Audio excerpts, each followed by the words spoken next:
प्रधानमंत्री नरेंद्र मोदी ने गुरुवार को देश के ईमानदार टैक्स पेयर्स के लिए बड़े ऐलान किए हैं। इस कड़ी में पीएम मोदी ने पारदर्शी टैक्स व्यवस्था ईमानदारों को सम्मान प्लेटफॉर्म लॉन्च किया। इस मंच के तहत इसमें फेसलेस मूल्यांकन, फेसलेस अपील और करदाताओं के चार्टर जैसे बड़े सुधार किए गए हैं। आइए जानते हैं कि इसके तहत ईमानदार करदाताओं को क्या-क्या लाभ मिलेंगे। स्ट्रक्चरल रिफॉर्म्स का सिलसिला आज एक नए पड़ाव पर पहुंचा है। Transparent taxation, honouring the honest, 21वीं सदी के टैक्स सिस्टम की इस नई व्यवस्था का आज लोकार्पण किया गया है। इस प्लेटफॉर्म में फेसलेस असेसमेंट,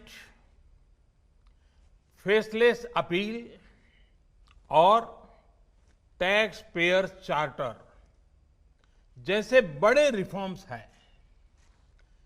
फेसलेस असेसमेंट और टैक्स पेयर चार्टर आज से ही लागू हो गए हैं, जबकि फेसलेस अपील की सुविधा 25 सितंबर यानी दीनदयाल उपाध्याय जी के जन्मदिन से पूरे देश भर में नागरिकों के लिए उपलब्ध हो जाएगी।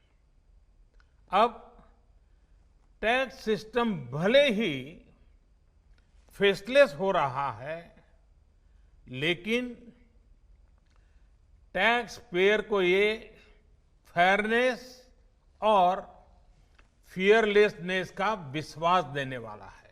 आज हर नियम कानून को, हर पॉलिसी को प्रोसेस और पावर सेंट्रिक अप्रोच से बाहर निकालकर उसको पीपल सेंट्रिक और पब्लिक फ्रेंडली बनाने पर बल दिया जा रहा है। पहले 10 लाख रुपए से ऊपर के विवादों को लेकर सरकार हाई कोर्ट और सुप्रीम कोर्ट पहुंच जाती थी। अब हाई कोर्ट में 1 करोड़ रुपए तक के और सुप्रीम कोर्ट में 2 करोड़ रुपए तक के केस की सीमा तय की गई है। विवाद से विश्वास जैसी योजना से कोशिश ये है कि ज्यादातर मामले कोर्ट से बाहर ही सुलझ जाए। अब स्क्रूटिनी के मामलों को देश के किसी भी क्षेत्र में किसी भी अधिकारी के पास रैंडम तरीके से आवंटित किया जाएगा। अब जैसे मुंबई के किसी टैक्स पेयर का रिटर्न से जुड़ा कोई मामला सामने आता है, तब इसकी छानबीन का जिम्मा मुंबई के अधिकारी के पास नहीं जाएगा, बल्कि संभव है कि वो चेन्नई चला जाए, गुवाहाटी चला जाए, रायपुर चला जाए, अहमदाबाद चला जाए। वो फेसलेस टीम के पास जा सकता है और वहां से भी जो आदेश निकलेगा उसका रिव्यू किसी दूसरे शहर, कहीं जयपुर हो जाएगा, बेंगलुरु हो जाएगा, चेन्नई हो जाएगा, कोची हो जाएगा, वहां की टीम करेगी। अब फेसलेस टीम कौन सी होगी, इसमें कौन होगा, ये भी कंप्यूटर रैंडमली तय करेगा और ये प्रक्रिया भी बार बार उसमें बदलाव होता रहेगा।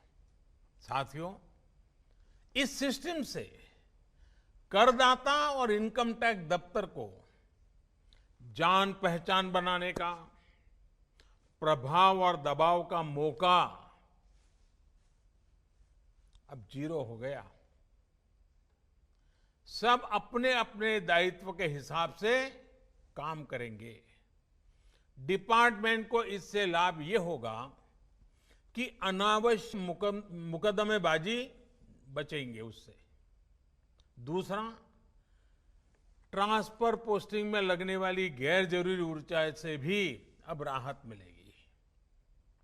इसी तरह टैक्स से जुड़े मामलों की जांच के साथ साथ अपील भी अब फेसलेस होगी।